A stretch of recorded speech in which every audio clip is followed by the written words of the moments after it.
국회에서 열린 이태원 참사 2차 청문회에선 이상민 행안부 장관의 거취를 놓고 공방이 벌어졌습니다. 여야는 이재명 더불어민주당 대표의 오는 10일 검찰 출석을 앞두고도 신경전을 이어가고 있는데요. 네, 오늘 두 분과 관련 내용 짚어보도록 하겠습니다. 원영섭 전 국민의힘 미디어 법률단 단장, 설주환 민주당 법률위 부위원장 나오셨습니다. 안녕하세요. 네, 안녕하십니까. 예. 네, 어제 이태원 참사 국정조사 2차 청문회가 열렸습니다. 어제 자리에서는 이상민 행안부 장관과 오세훈 서울시장 그리고 박희영 용산구청장 등이 증인으로 출석을 했는데 이 자리에서 이상민 행안부 장관에 대한 야당의 사퇴 공세에 이상민 장관은 이 자리에서 최선을 다하겠다라고 선을 그었습니다. 어제 청문회 질의 내용 좀 어떻게 보셨습니까? 그 대통령께서 이제 수차례 말씀하신 게 있습니다. 이제 진상 규명이 있고 그 내용에 따라 확인되는 내용이 있으면 거기에 따라 가지고 책임을 묻겠다. 그게 뭐 형사적인 책임이든 아니면 정치적인 책임이든 그 책임을 묻겠다는 말씀을 하셨고요. 예. 그래서 제가 볼 때는 대통령께서 생각하고 계시는 타임 스케줄은 아마 그 관련자들의 기소되는 시점이라고 생각을 하고 있습니다. 예. 지금 이제 특수본에서 수사를 하고 이제 구속영장 청구하고 일부분의 사람들이 이제 구속이 됐고 그러면 이제 곧 추가 조사를 하고 이제 기소가 될 텐데 네. 그 시점에서는 이제 사법적인 책임이 드러난 시점이고 그 사법적인 책임을 기초로 하면 정치적인 책임까지 이제 진상규명이 어느 정도 되는 거거든요. 그래서 그때까지는 이제 거치 문제를 논하지 않겠다. 그게 대통령께서 아주 일관되게 말씀하신 거고요.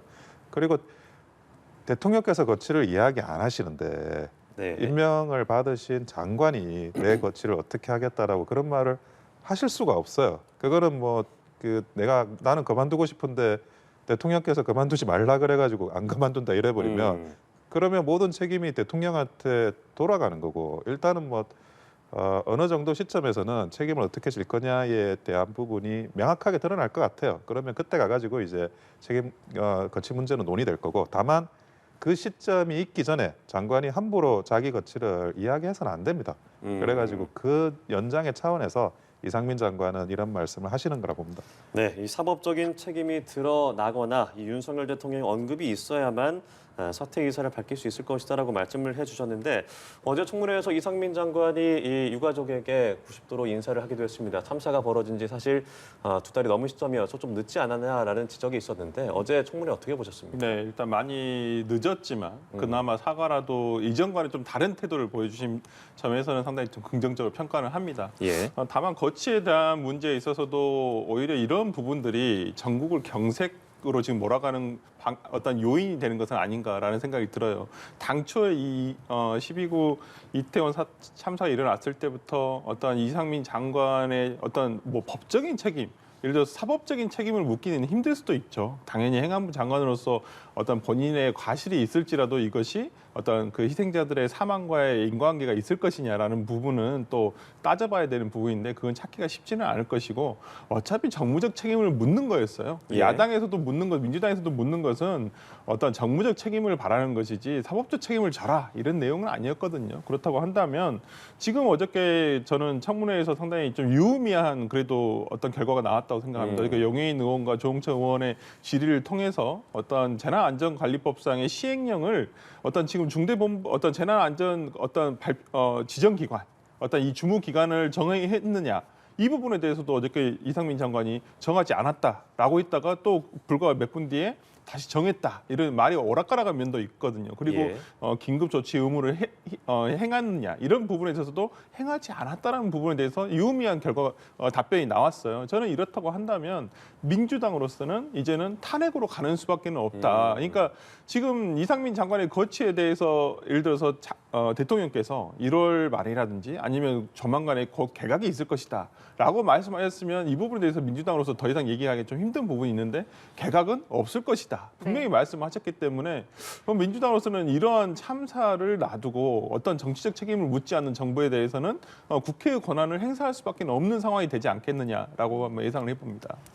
탄핵 이야기 나오고 있습니다. 예. 어떻게 들으셨는지요?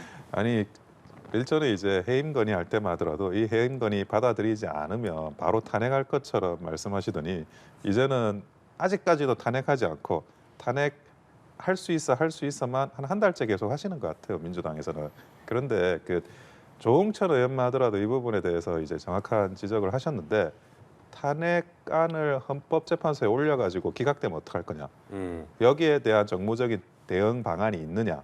그 부분을 이제 조홍천 의원도 지적을 하고 계시거든요. 근데 탄핵을 하게 되면 어쨌든 해임은 불가능합니다. 탄핵 재판의 결론이 날 때까지는 계속 그 직을 유지하고 있는 거예요. 물론 이제 차관 대행 체제로 가겠지만 그리고 결국 이제 그 탄핵 재판을 했는데 기각이 된다, 인용이 안 되고 그러면 이상민 장관은 다시 돌아오게 됩니다. 다시 돌아오고 그리고 자기 직분을 수행하게 되는데 우리가 그 박근혜 대통령 탄핵 재판에도 보면 세월호 참사는 탄핵 사유가 되지 못했어요. 그 당시에.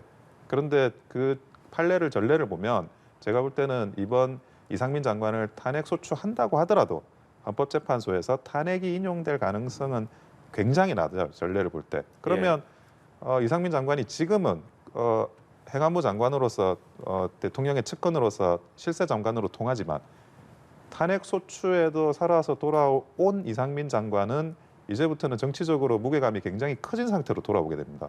그런 이제 이상민 장관을 어찌 보면 스타로 만들어주는 그런 민주당의 정무적인 실책이 될 수도 있는데 그 부분에 대해서 결국에는 민주당도 그걸 고민하기 때문에 아직까지도 탄핵 소추안을 진행하지 못하고 있다고 저는 생각하고 있습니다. 고민하고 있는 걸까요? 아니요. 그러니까 민주당에서는 국정 탄핵과 관련해 가지고 네. 당시에 여러 가지 안이 있었는데 가장 주된 안은 해임 건의안을 한 다음에 탄핵을 하자. 아니면 해임 건의 어차피 안 받을 거니까 바로 탄핵으로 가자. 이런 얘기가 있었고요. 가장 근데 주류적인 안은 뭐였냐면 일단 해임 건의안을 한번 던져본 다음에 뭐 거부를 네. 하더라도 그 다음에 국정조사를 통해서 국정조사에서 나온 결과를 가지고 어떤 위법 사항이 있다라고 하면 탄핵으로 한번 발의를 해보자. 이런 식으로 이제 어떤 플랜을 짜놓고 있었거든요. 네. 그렇다고 한다면 저는 지금 우상호 위원장도 저는 이런 얘기를 했다는 것으로 기억이 나고요. 그다음에 아마 이렇게 간다면 이번 청문회에서 어떤 이상민 장관의 어떤 위법사들이 일단 발견이 됐다라고 볼 수 있어요. 물론 그 원 변호사님이 말씀해 주신 대로 어떤 탄핵의 어떤 심판 결과가 예를 들어서 인용으로 갈 것이냐 이 부분은 좀 뭐 난망은 하죠. 왜 그러냐면 중대한 사유가 있어야 돼. 그러니까 중대한 어떤 결과를 초래를 해야 되거든요. 네. 위법 사항이. 그렇기 네. 때문에 그런 부분을 본다면 뭐 어떤 헌법재판소의 판단이 어찌 될지는 모르겠습니다만은 그 전에 이미 그 파면을 통한다든지 뭐 본인이 사직을 한다든지 해가지고 이 부분은 좀 정리가 돼야 되지 않을까라는 생각을 해봅니다. 그럼 지금 민주당에서 굉장히 고민을 하고 있는 거 아니겠습니까? 일단은 청문회 결과를 지켜보고 일단은 판단을 해야 될 것 같습니다. 일단 지금 민주당으로서도 이제 2차 청문회까지가 마무리가 됐고 예. 앞으로 예. 한번 3차 청문회까지 지켜본 다음에 네. 아마 이 종합 결과를 보고 아마 판단하지 않을까 싶습니다. 네. 예, 사법적인 판단까지도 좀 기다려야 되지 않을까, 더 길어지지 않나라는 생각이 들기도 하는데 일단 어제 2차 청문회를 마쳤고 여야는 이태원 참사 국정조사 기간을 연장을 했습니다. 1월 17일까지 열흘 연장하기로 했는데 다음 주에 3차 청문회와 공청회를 개최할 예정입니다. 이 자리에서 야당은 한덕수 총리를, 여당은 신현영 의원을 증인으로 채택해야 된다라는 의견을 하면서 좀 이견을 보이고 있는 양상인데 좀 개선이 되기 위해서는 어떤 여야가 합의를 좀 봐야 될 것으로 보입니까? 그 한덕수 총리에 대한 증인 신청은 약간 뜬금이 없어요. 그러니까 이제 주무장관인 그 이상민 장관에 대해서 계속 공격을 하고 있지 않습니까? 예. 계속 공격하시는데 총리라는 게 이제 뭐 헌법상에 주어진 권한이 있지만 사실상 장관이 일을 진행한다는 거는 뭐 다 알고 있는 거고 그래서 그동안 이제 그 장관이 최종 책임자로서 파면을 요구하고 뭐 해임 건의도 하고 지금 이제 탄핵 소추도 해야 된다 이렇게 말씀하시는 건데 예. 갑자기 그러면 한덕수 총리는 왜 나오는 거냐? 그 신현영 의원 문제가 있어요. 그러니까 국민의힘에서는 신현영 의원을 이제 닥터카 탑승 문제로 네. 증인 신청해야 된다 그러니까 그 신현영 의원의 증인 신청에 대한 방탄으로 지금 한덕수 총리에 대한 증인 신청을 했다. 뭐 그렇게밖에 볼 수가 없습니다. 신현영 의원 같은 경우에는 아니 본인이 그 닥터카 탑승에 대해서 무리를 일으킨 게 명확하지 않습니까? 그리고 예. 거기에 대해서 진상 조사를 해야 될 부분도 명확하고 그리고 그 닥터카 탑승이 어떻게 또 이런 재난 구조에 대해서 악영향을 미쳤는지도 재발 방지를 위해서라도 반드시 필요한 부분인데 그 신현영 의원을 신청하니까 뜬금없이 이제 한덕수 총리 증인 신청을 껴가지고 이거를 이제 약간 정인 신청의 교착 상태로 만들려고 하는 게 아닌가 민주당에서는 그런 생각이 듭니다. 자, 한덕수 총리에 대한 증인 채택은 너무 뜬금없다. 신현영 의원에 대한 방탄 성격이다라고 하셨는데 어떻게 보십니까? 신현영 의원 문제는 뭐 당연히 뭐 부적절한 부분은 있습니다. 당시에 어떤 출동 과정에서나 어떤 그다음 현장에서의 본인이 도착한 이후에 무엇을 했는가에 대한 부분, 그 다음 날부터 이어지는 인터뷰에서 본인이 어떤 것을 했다라는 부분에서 좀 어찌 보면 사실과는 다른 발언도 있었다고 저는 봅니다. 그 부분에 대해서는 뭐 신현영 의원도 본인이 사과 유감한 표명을 했었고, 저는 그런 부분에서는 뭐 부적절했다라는 부분은 누구나 다 지적할 수 있다라고 봅니다. 일단 그렇지만은 이 이태원 참사의 원인과 어떤 이 원인에 있어서 어떤 발생했을 때 당시에 어떤 인과관계를 따져봤을 때는 상당히 조금 좀 약하다고 보거든요. 왜냐하면 신현영 의원도 당시에 도착해서 물론 늦게 도착해서 어떤 그 기간 동안에 그 시간 동안에 예를 들어서 더 구할 수 있는 생명이 있었음에도 못 구한 것인가는 좀 별개의 문제로 따져봐야 되겠지만은 이상민 장관의 저번에 골든 타임을 이미 지나버렸다라는 얘기가 그 이후거든요. 그렇다고 한다면 이미 그 참사 현장에서의 어떤 신행 의원이 도착했더라도 뭐 할 것은 그렇게 없었다라고 볼 수 있을 것 같고요. 저는 그렇기 때문에 신행 의원을 부른 것은 어찌 보면 정치적 공세에 불과하다. 그리고 유족들도 신행 의원에 대한 질문이 이 사건과 무슨 관계가 있느냐 이렇게 말씀하고 계시거든요. 그러면 저는 어떤 3차 청문회에서는 오히려 뭐 이런 한덕수 총리에 대해서는 뭐 아까 원 변호사님 말씀 저도 일부 동의는 합니다. 그 부분에 대해서 굳이 불러서 저는 뭐 한덕수 총리의 능력이라든지 무능한 총리예요. 기본적으로. 그렇기 때문에 뭐 이번 참사뿐만 아니라 저는 다음 개각에서 가장 1순위가 돼야 될 부분이 한덕수 총리라고 생각하기 때문에 굳이 불러서 또 국민들에게 눈살을 찌푸리게 하는 순간이 또 올 건데 굳이 그럴 필요가 있을까라는 생각이 들고, 저는 오히려 이 청문회와 공청회가 더욱더 조금 더 실익이 있으려면 저는 유족들의 말씀을 한번 들어보고 유족들의 어떤 생각을 들어보는 것이 오히려 이번 청문회를 마무리하면서 3차 청문회나 공청회를 마무리하면서 얻을 수 있는 소득이 아닐까라는 생각을 해봅니다. 예. 자, 이번에는 이재명 대표 이야기 해보겠습니다. 다음 주 화요일에 검찰에 출석을 합니다.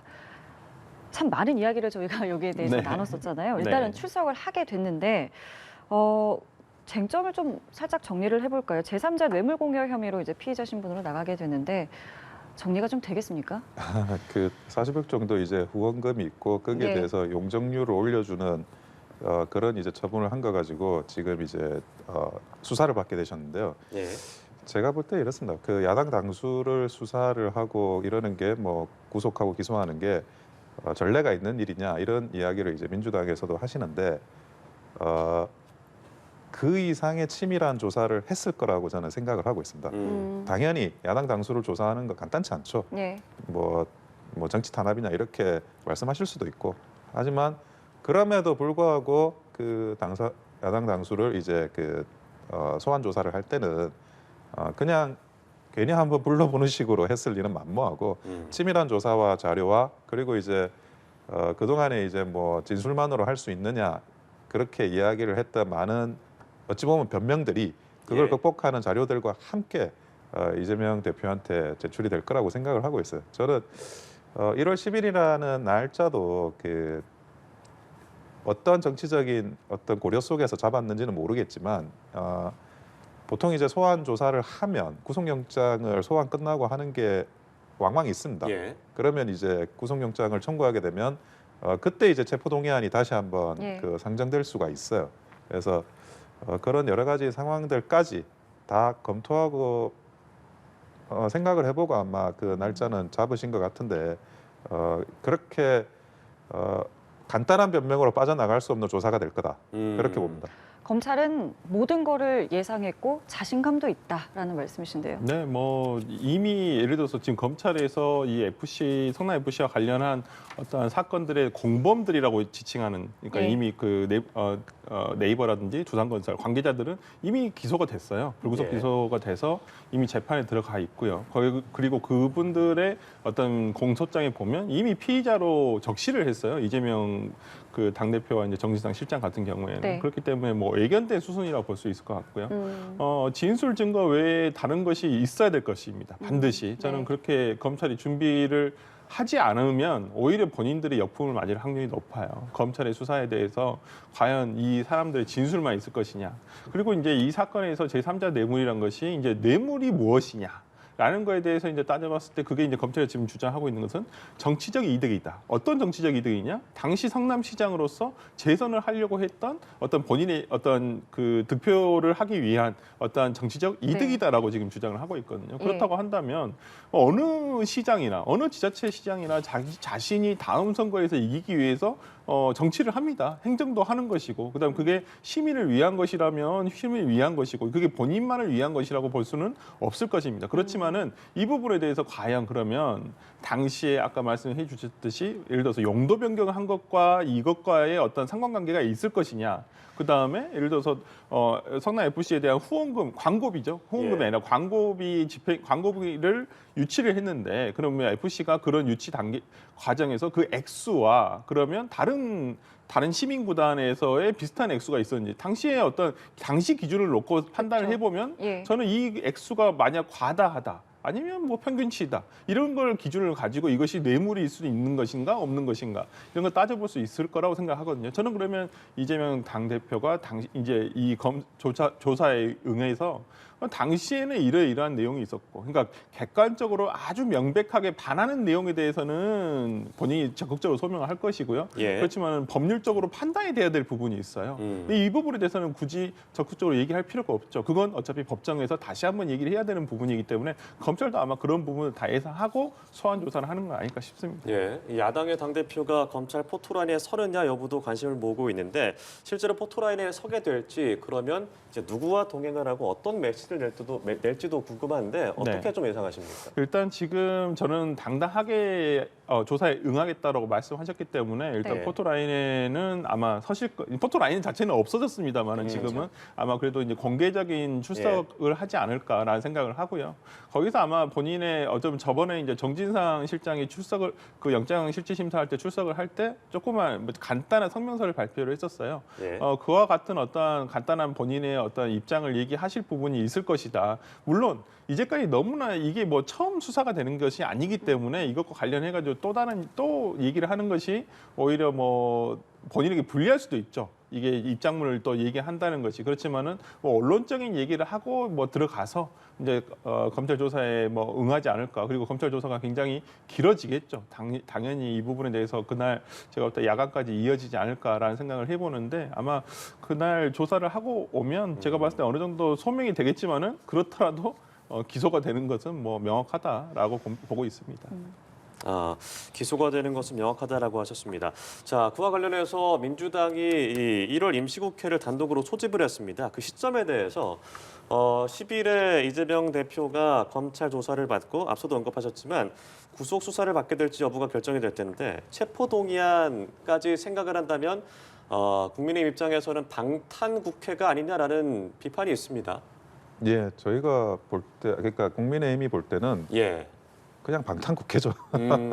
그리고 물론 이제 무인기 뭐 침공이라던가 여러 가지 민생 현안이 좀 시급하다는 지적은 있습니다만 거기에 대해서는 또 어떻게 보시는지. 글쎄요. 그런데 그 민생 현안 할 수 있는 것보다는 결국에는 이제 그 이재명 대표에 대한 이 방탄 그리고 노웅래 의원에 대한 재차 구속영장 청구에 대한 또 방탄 그걸 전제로 임시국회를 열지 않았나 그렇게 지금 생각을 하고 있습니다. 다른 이제 긴급한 사람들은 또 다른 식으로 풀어나갈 수가 있거든요. 그런데 굳이 이제 회기를 길게 잡아가지고 임시국회를 그리고 정기국회 뭐 별로 끝나지도 않은 마당에 이렇게 한다는 것 자체가 그런 다른 목적이 있다라고 볼 수밖에 없고요. 근데 노웅래 의원에 대한 체포동의안을 부결시켰어요.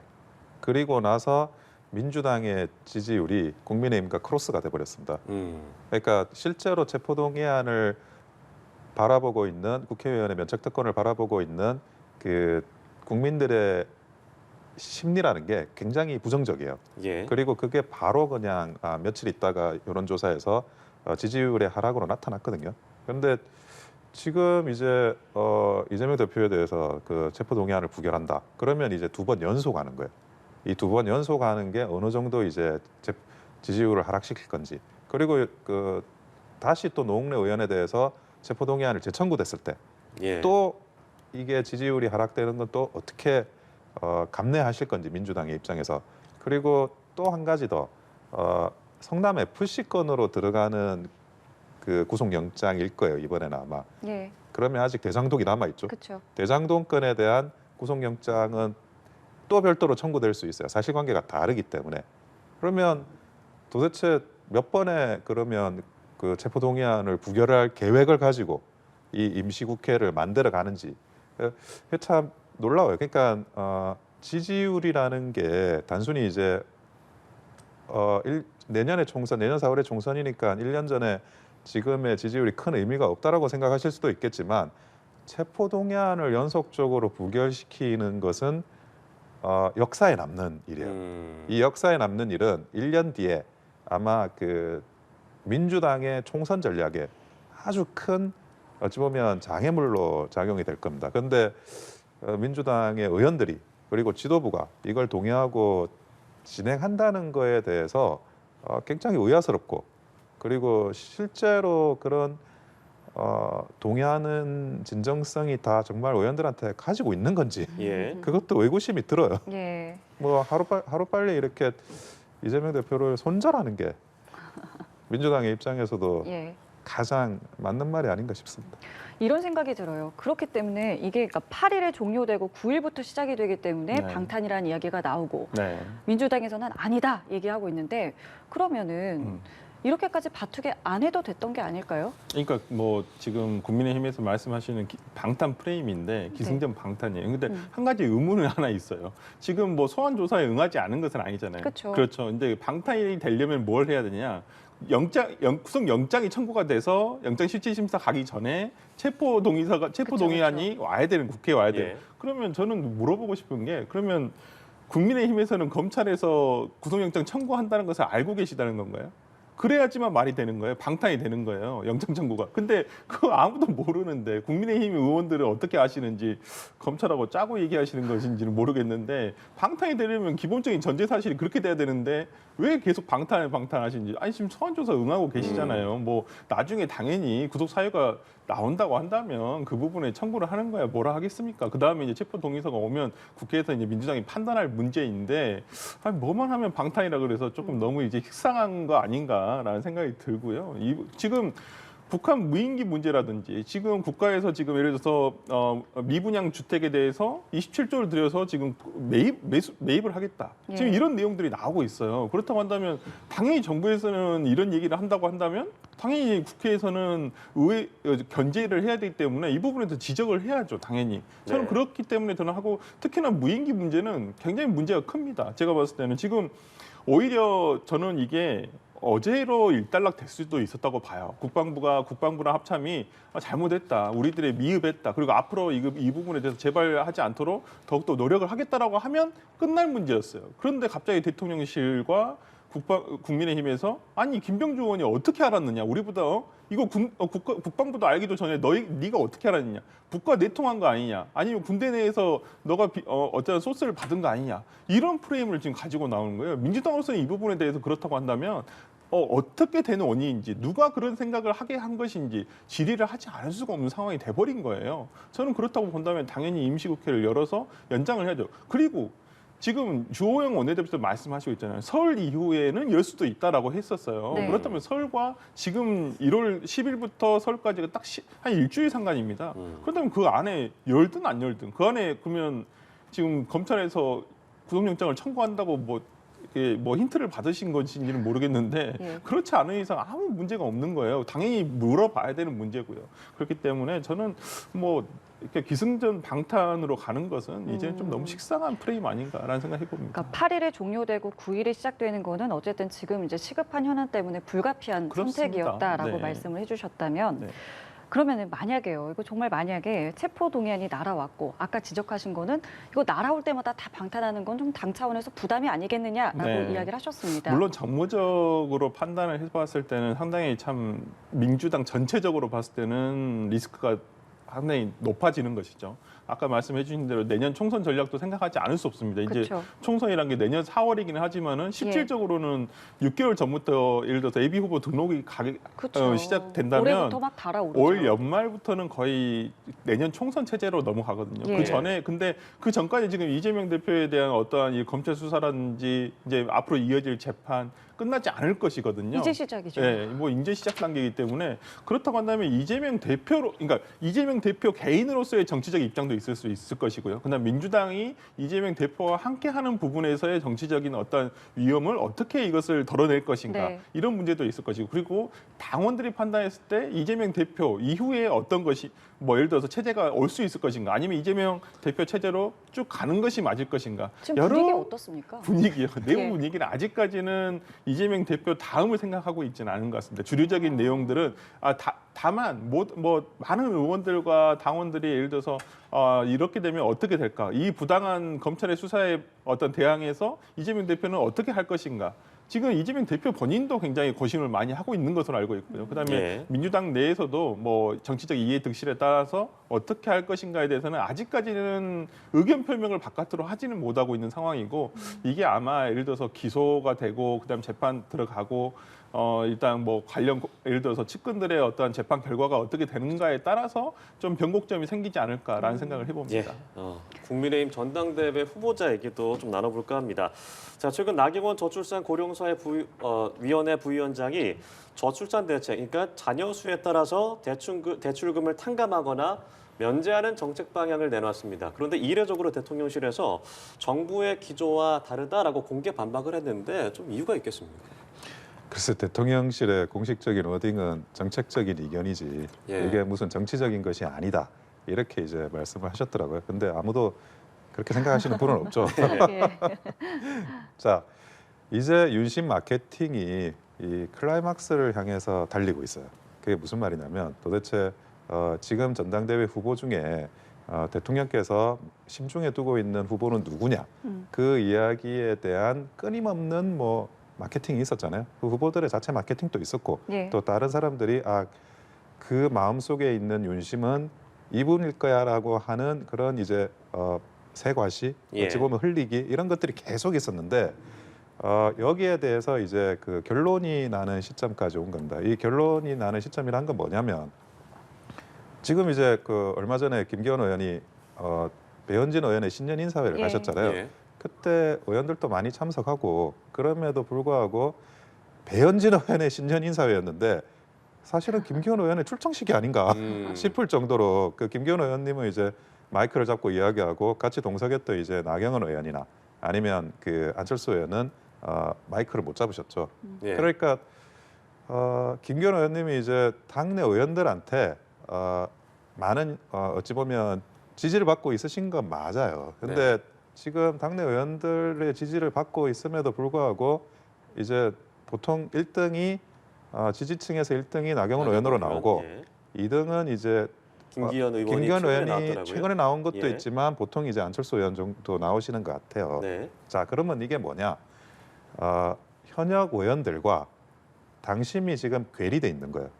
현역 의원들 입장에서는 이제 그 나경원 의원은 대부분의 초선 의원은 같이 의원 생활 안 했어요. 이번에 이제 원내 진출을 못 하시면서 스킨십이 없는 거예요. 네. 그리고 이제 안철수 의원 같은 경우에는 다른 당에 있다가 넘어오신 지가 얼마 안 됐잖아요. 또 잘 몰라요.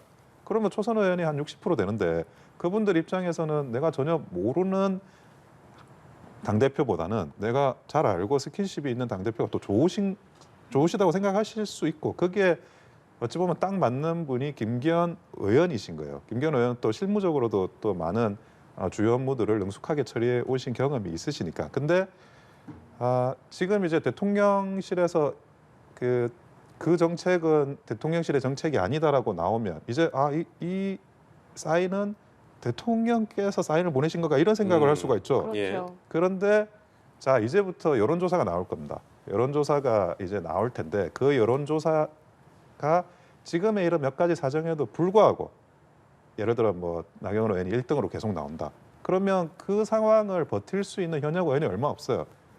계속 그러면 나경원 의원이 이래도 1등 저래도 1등인데 안철수 의원이 김기현 의원보다 이래도 더 나오고 저래도 더 나오는데 그리고 100대 0으로 지금 당원들 투표로 하기로 돼 있는데 어떻게 그 반대를 서가지고 계속 진행을 할 수 있을까? 아마 그 신년 인사회 때 보여준 그런 단일 대오성 그런 이제 그룹들도 그러면 이탈을 하게 됩니다.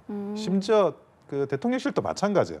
대통령실도 일부 참모들은 자기가 총선에 나올 생각이 있는 거예요. 그러니까 이 전당대회가 너무나 중요하고 내 관심 사항의 핵심이라고요. 그런데 지금 이제 그 나경원 의원이 계속 1등하고 있다. 나오면 계속 될 것 같아. 네. 그러면 앞으로도 이렇게 쉽게 나경원 의원의 어떤 어나운싱에 대해서 그거 아니야라고 쉽게 나올 수 있을까? 그거 만만치 않은 거예요. 제일 중요한 거 이제 대통령님의 생각이잖아요. 그런데 예를 들어 한동훈 장관이다. 한동훈 장관은 대통령과 동일체예요. 대통령의 페르소나가 한동훈 장관이니까. 그러니까 한동훈 장관이 출마했다면 그건 다른 문제인데 예. 김기현 의원은 관령 당대표를 추구한다는 의미에서 대통령께서 생각하는 아주 좋은 후보일 수도 있지만 한편으로는 발을 빼기도 좋은 후보예요. 아하. 그러니까 예. 지금 이제 다음 주에 예. 끊임없이 이제 여론조사가 많이 나올 겁니다. 네. 이 여론조사가 나오는 내용들이 중요한 변곡점이 되리라고 생각하고 있습니다.